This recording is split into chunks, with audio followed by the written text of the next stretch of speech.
Hi friends, இன்றைக்கி வெயிலும் அடிக்காமல் மழையும் பெய்யாமல் வந்து கிளைமேட் செமையாக இருக்குது பாருங்கள். செவ்வழனி பாருங்கள் ஃப்ரெண்ட்ஸ், ரொம்ப அழகாக காய்ச்சிருக்கு. ஸோ இது வந்து வல்லாரைக்கீரை. கிட்ஸ் வந்து அதிகமாக இப்போலாம் வந்து மொபைல் பார்க்குறாங்க. கிட்ஸ்க்கு வந்து மெமரி பவர் இன்க்ரீஸ் ஆகும். அடிக்கடி வந்து வல்லாரைக்கீரை சமைச்சு கொடுங்க ஃப்ரெண்ட்ஸ்.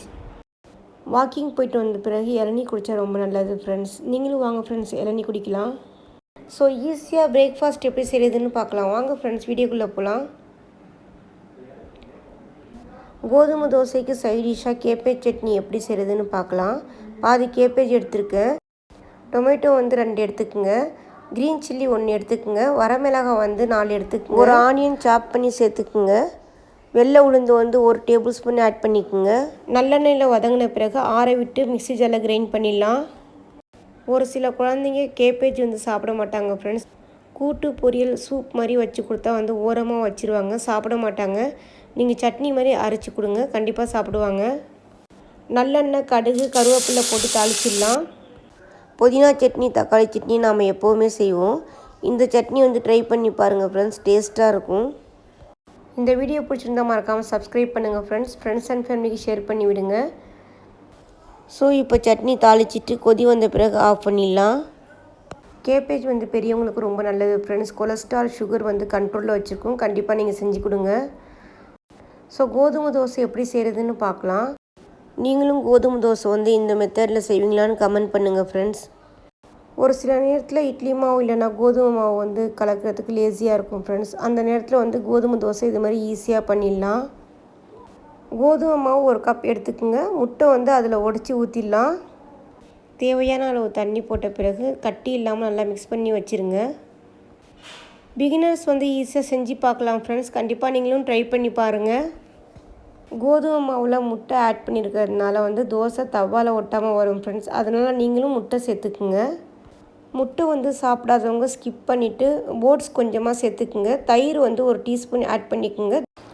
இந்த மாதிரியும் தோசை போட்டு சாப்பிடுங்க ஃப்ரெண்ட்ஸ், ரொம்ப டேஸ்ட்டாக இருக்கும். நல்லா இது மாதிரி மிக்ஸ் பண்ணிவிடுங்க. ஒரு ஆனியன் வந்து சாப் பண்ணி போட்டுடலாம். ஆனியன் போட்ட பிறகு ஒரு வாட்டி நல்லா இது மாதிரி மிக்ஸ் பண்ணி விட்டுருங்க. ரொம்ப டேஸ்ட்டாக இருக்கும் ஃப்ரெண்ட்ஸ், கண்டிப்பாக நீங்கள் ட்ரை பண்ணி பாருங்கள். க்ரீன் சில்லி வந்து கட் பண்ணி போட்டுக்குங்க. க்ரீன் சில்லி வந்து 2 கட் பண்ணி போட்டுக்குங்க, ரொம்ப டேஸ்ட்டாக இருக்கும். கொத்தமல்லி இருந்தால் கட் பண்ணி போட்டுக்குங்க. சால்ட் வந்து நீங்கள் பார்த்து போட்டுக்குங்க. இப்போ தவாவில் வந்து தோசை போட்டுடலாம். ரொம்ப டேஸ்ட்டாக இருக்கும் ஃப்ரெண்ட்ஸ், கண்டிப்பாக நீங்கள் செஞ்சு பாருங்கள். இந்த கேபேஜ் சட்னி வந்து இந்த தோசைக்கு சூப்பராக இருக்கும் ஃப்ரெண்ட்ஸ், கண்டிப்பாக நீங்கள் செஞ்சு பாருங்கள். தோசை போட்ட பிறகு வந்து இந்த க்ரீன் சில்லியோடு சேர்த்து சாப்பிடக்குள்ளே ரொம்ப டேஸ்ட்டாக இருக்கும். கோதுமை மாவில் ஸ்வீட் தோசையும் செய்யலாம் ஃப்ரெண்ட்ஸ். முட்டை 1 ஆட் பண்ணிக்கோங்க. நாட்டு சர்க்கரை, ஏலக்காய் தூள் ஆட் பண்ணிவிட்டு போட்டு பாருங்கள், ரொம்ப டேஸ்ட்டாக இருக்கும். தோசையில் எண்ணெய் விட்ட பிறகு ஹை ஃப்ளேமில் வச்சுருங்க. கோதுமை தோசை வந்து உடனே திருப்பி போடாமல் பொறுமையாக திருப்பி போடுங்க ஃப்ரெண்ட்ஸ். அப்பா இல்லாமல் சிங்கிள் மதராக வந்து குழந்தைங்களும் நிறையா பேர் வளர்க்குறாங்க. அந்த குழந்தைங்களுக்கு படிப்பு விஷயத்துக்காக இந்த சேனல் மூலியமாக நான் ஹெல்ப் பண்ணணும்னு நினைக்கிறேன் ஃப்ரெண்ட்ஸ். நீங்களும் வந்து சப்போர்ட் பண்ணுங்கள் ஃப்ரெண்ட்ஸ். இந்த சேனலுக்கு வந்து கண்டிப்பாக வந்து சப்ஸ்கிரைப் பண்ணுங்கள். குட்டீஸ் வந்து சாப்பிட்டுட்ருக்காங்க. ஆல்ரெடி வந்து 2 தோசை போட்டேன். இது வந்து சூடாக சாப்பிட்டா தான் ஃப்ரெண்ட்ஸ் ரொம்ப நல்லாயிருக்கும். கண்டிப்பாக நீங்கள் செஞ்சு பாருங்கள். உங்கள் ஃபீட்பேக்கை கமெண்ட்ஸில் சொல்லுங்கள். தோசையை பொறுமையாக திருப்பி போட்டதால் சூப்பராக வந்திருக்கு பாருங்கள். நம்மளே யாராவது நெகட்டிவாக பேசினாக்கா காதில் வாங்காமல் பொறுமையாக இருக்கலாம் ஃப்ரெண்ட்ஸ். பசின்னு கேட்டால் யாராவது இல்லைன்னு சொல்லாமல் நாம் ஹெல்ப் பண்ணலாம் ஃப்ரெண்ட்ஸ். இன்னொரு வீடியோவில் பார்க்கலாம். பாய்.